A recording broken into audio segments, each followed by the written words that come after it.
Amen. Nous allons partager ce verset. Actes des apôtres, chapitre 11. À la vue de ce que Paul avait fait, la foule éleva la voix et dit en langue lycaonienne, les dieux, sous une forme humaine, sont descendus vers nous.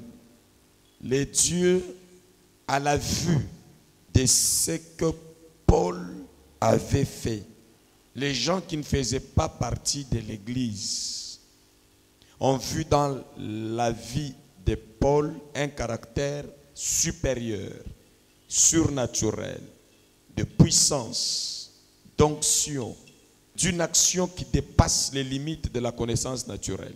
Et ils disent, voici les dieux, comme vous dites les petits dieux, en forme des hommes, sont descendus vers nous.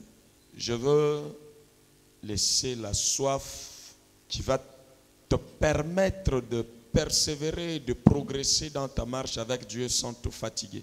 Et avec la fierté devant Dieu et devant les hommes. Vous savez, quand nous nous réunissons comme ça, nous devons faire beaucoup plus attention à ce que nous cherchons, à ce qui se passe dans la vie, pour que nous puissions les conserver dans notre manière de parler, de faire. Paul, touché par Dieu, rempli par l'Esprit de Dieu, habité par l'Esprit de Dieu, caractérisé par le pouvoir, l'autorité, l'onction de Dieu.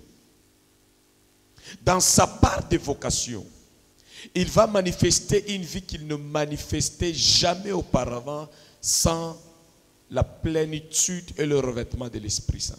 Lui, l'onction qu'il a reçue de Dieu lui a permis dans son domaine, dans sa vocation, de faire des choses où les autres, ou la foule qui était là, dans ce que Dieu, je voudrais garder ce que la Bible dit, dans ce que Paul a fait, les gens font la lecture de la puissance des divins, des dieux en forme.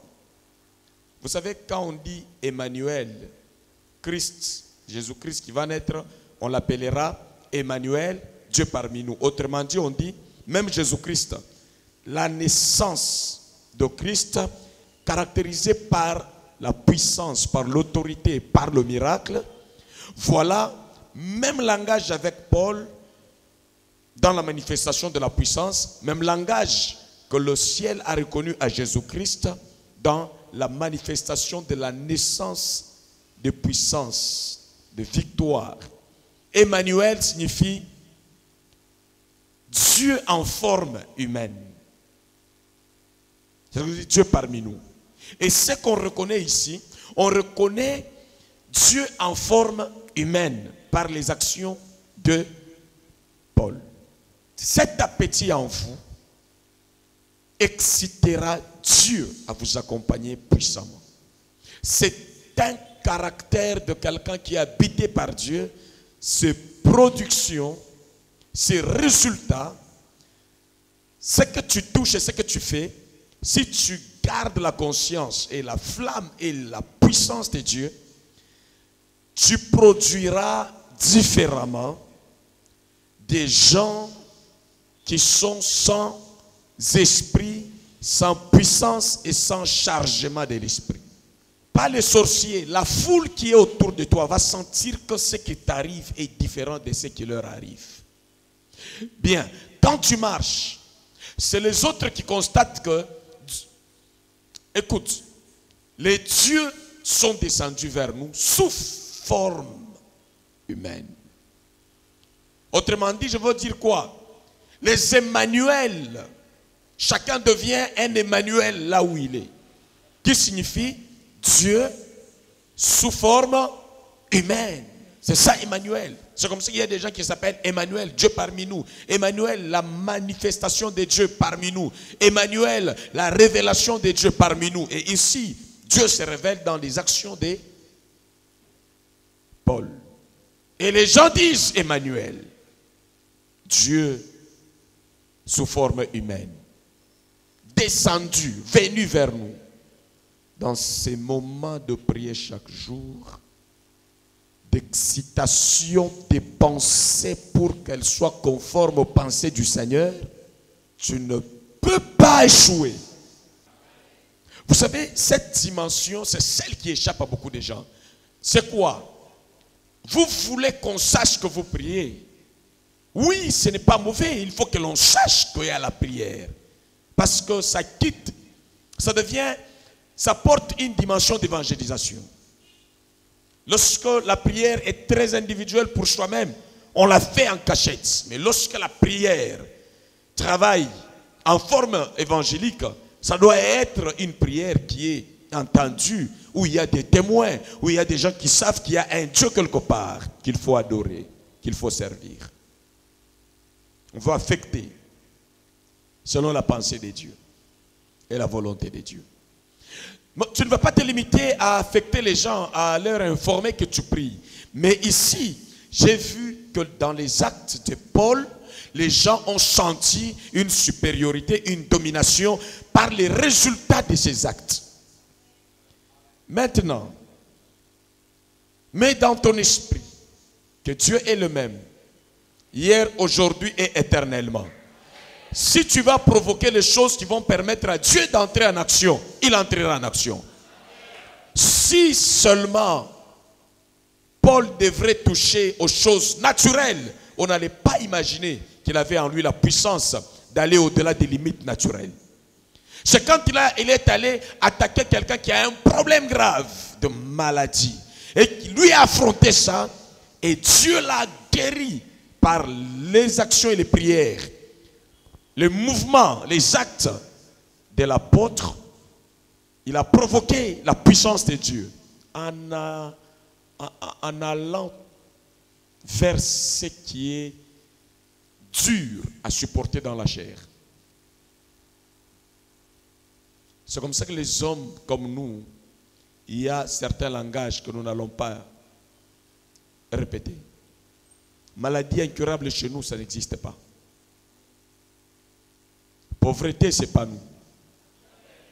J'ai parlé hier avec quelqu'un après culte. Il me disait, papa, je voulais te voir. Jean, je bénis le Seigneur. Et moi là, pauvre que je suis. J'ai dit, retire ta parole. On me demande de l'argent. Je t'informe que je ne te donne pas. À l'église de Dieu, il n'y a pas les pauvres. Les pauvres sont dans les hospices des vieillards.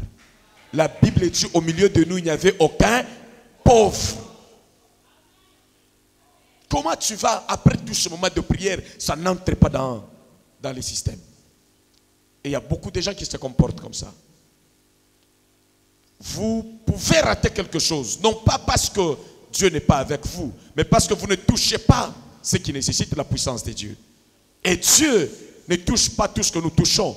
Dieu touche les choses que nous touchons qui relèvent de sa compétence.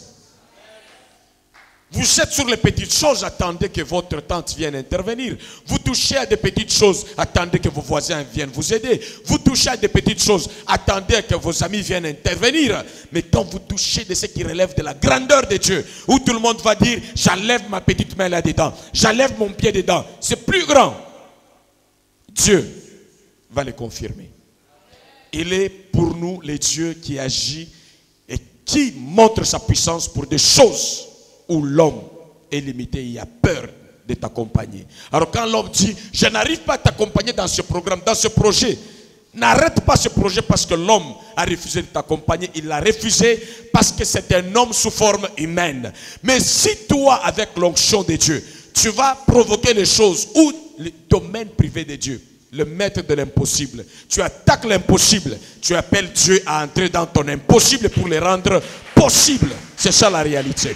Alors en ce jour, reçois le courage, la détermination d'attaquer les choses impossibles au pouvoir humain, mais que cela sera possible au pouvoir divin en toi. Et Dieu accompagnera cela au nom de Jésus. Ne recule pas parce que l'homme a dit je ne t'accompagne pas. Ne recule pas parce que les gens ont dit ce que tu as abordé est très grand. Patiente. Non, je ne travaille pas avec ton énergie. Je travaille avec l'énergie de celui qui me renouvelle la force chaque matin. C'est celui-là avec qui je travaille. Alors ne sois pas du côté de ceux qui sont en train de murmurer, de ceux qui se plaignent, de ceux qui pensent impossible. Et au-delà de tout, travaille avec un esprit juste.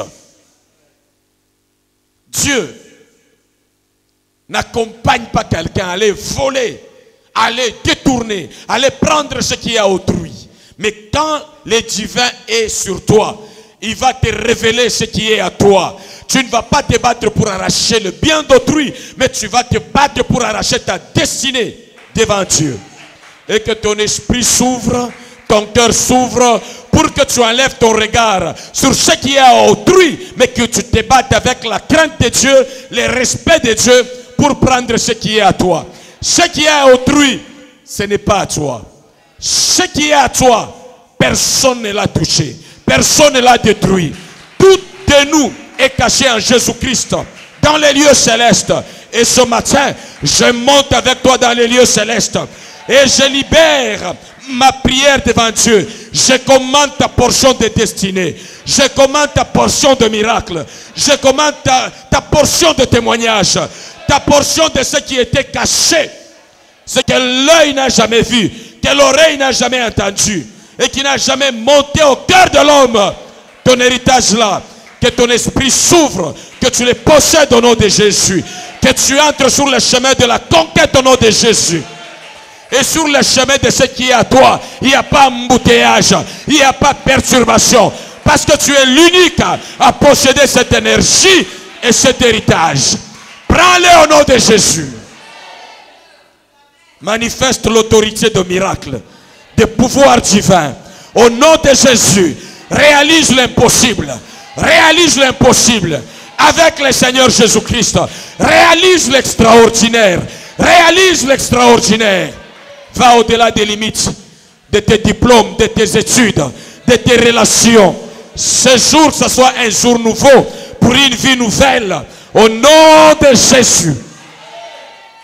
Que le Dieu qui renouvelle ses bontés chaque matin dans la vie de ses enfants, j'ordonne et je prie et je commande que cela te soit renouvelé. Au nom de Jésus. Et que tous les méchants sur ton chemin soient écrasés par les événements glorieux qui viennent dans ta vie. Qu'ils soient étonnés par le miracle que tu expérimentes avec le Seigneur. Rablocha. Que Dieu exauce ta prière. Que Dieu te remplisse du Saint-Esprit. Au nom de Jésus. Qu'il restaure ton âme. Ce matin au nom de Jésus. Ton esprit et ton corps. Et que tout de toi soit restauré au nom de Jésus. Là où tu marcheras, que tes résultats prêchent, que tes résultats évangélisent, que les actions évangélisent. Même quand tu vas te taire, que ta vie parle, que tes résultats parlent, que Dieu est vivant, que Dieu est avec toi, qu'Emmanuel, l'Emmanuel, mon ami Emmanuel est parmi nous, au nom de Jésus. Les dieux avec qui on ne rate jamais. Les dieux avec qui on n'échoue jamais. Les dieux avec qui on n'est jamais humilié. Au nom de Jésus.